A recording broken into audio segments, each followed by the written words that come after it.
Even after we gave Mike his share of the money the three of us had made that second afternoon, Mark and I still had over $90 between the two of us.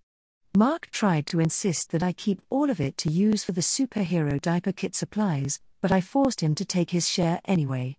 By force, I mean that I tackled him to the floor and tickled his armpits until he peed and agreed to take the money.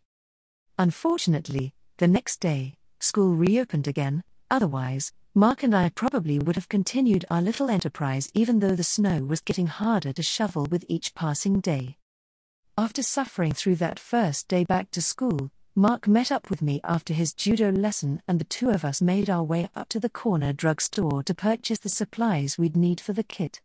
We found some of the best stuff for putting inside an emergency diapering kit. Tiny travel packages of baby wipes that had 3 wipes per sealed package.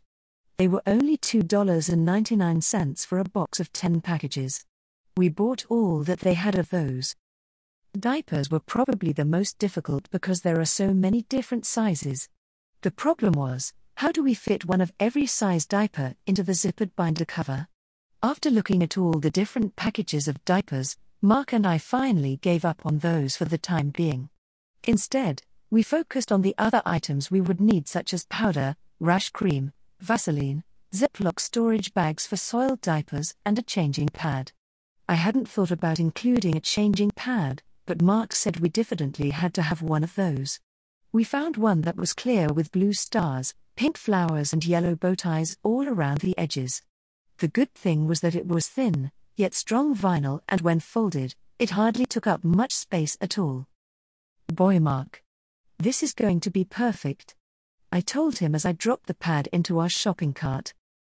Maybe we should get 2, Mark said, so that you'll have a spare, in case you need it later. Once we were sure we had everything we might need, we had to return to the problem of which diapers to get. The two of us stood in the diaper aisle, looking at the endless choices of diapers and feeling completely overwhelmed. Maybe we should just get one package of the biggest size, Mark suggested. Well, then I might end up in the same situation I did at the movies that one time. Your diaper was absolutely huge on that kid, I said. Oh yeah, I remember that. What was his name again? Mark asked. I bent down to read the smaller writing on the back of a package of Pampers size 6 and without really thinking about it, I answered Mark's question. Eben Maximilian Oric Jr., I said. Wow, Max. Do you remember everyone you ever had an encounter with? Mark asked, and the tone of his voice made me wonder if he was attempting to tease me a little. When it was clear that I wasn't going to answer him, he said with a whine, even if it was too big, at least one of my diapers worked. That was when a lady that worked at the drugstore walked up to us and asked if she could help us. I, of course, turned 12 shades of red, but Mark didn't. He spoke right up, and I thought I was going to have a stroke. We're trying to invent an emergency diaper kit for parents to use, but we don't have enough room to put in every size of diaper, he said as simply as if asking where the athlete's foot powder was at. The store lady looked at the two of us, and for the first time, I started to question this whole diaper infatuation I have. If she hadn't spoken up when she did, I think I might have run out of the store and never return again. Sounding just a bit skeptical, she asked, "Is this something you're doing for school?" Yeah. It's for home economics class. I quickly lied. Everyone has to come up with something to help new parents, and this is what we got stuck with. I swear. The things teachers are coming up with these days. You know, I've had 3 others in here this week with outlandish school projects. Oh well then, let's see what we can come up with, she said, and I found myself wondering what sort of project those other kids had to do for school and if it had anything to do with diapers. I'm assuming you want to stick with something that's disposable? She asked, directing her question at Mark, because I was too busy looking at the floor. Well yeah, I guess so, Mark answered while looking to me for confirmation. I think I might have nodded, or shrugged or something.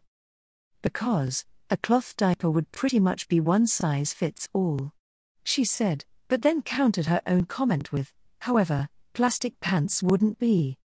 The lady fingered that little divot below her nose while thinking out loud, and besides, cloth would probably be too bulky for what you were trying to do.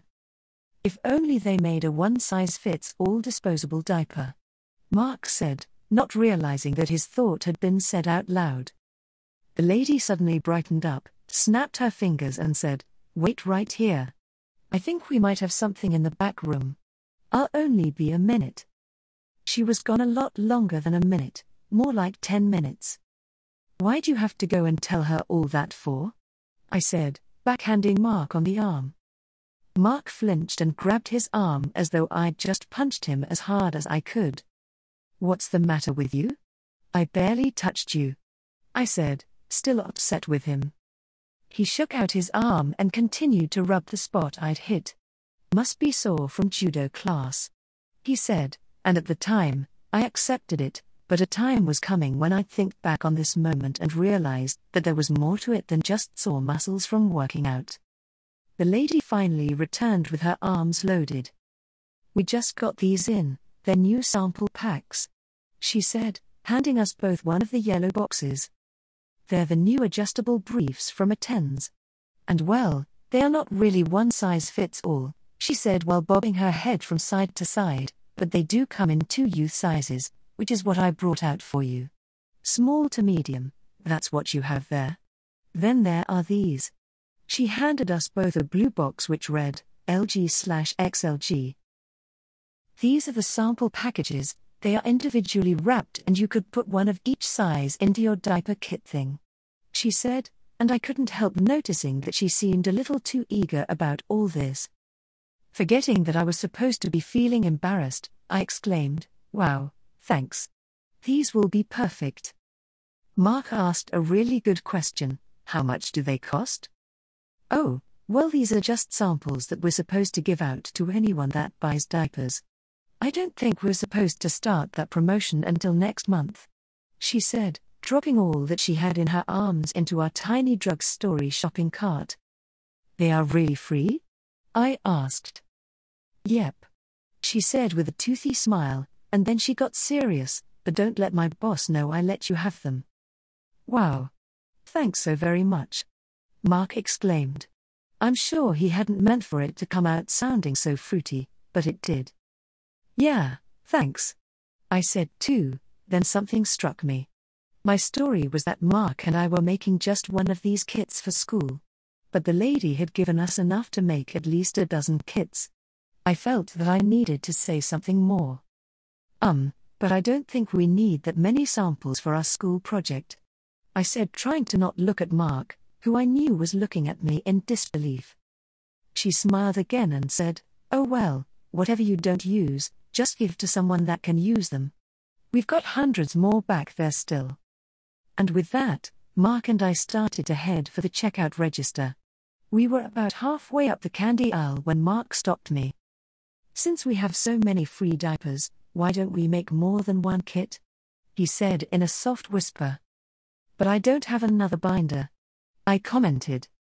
He poked me in the forehead. "Hello. With all the money we saved on diapers, we can buy another binder. Can you believe our luck?" Mark asked as we headed over to the school supplies aisle. "I don't know about you, but I thought I was going to die when that lady walked up to us." I laughed and wiped the sweat from my upper lip.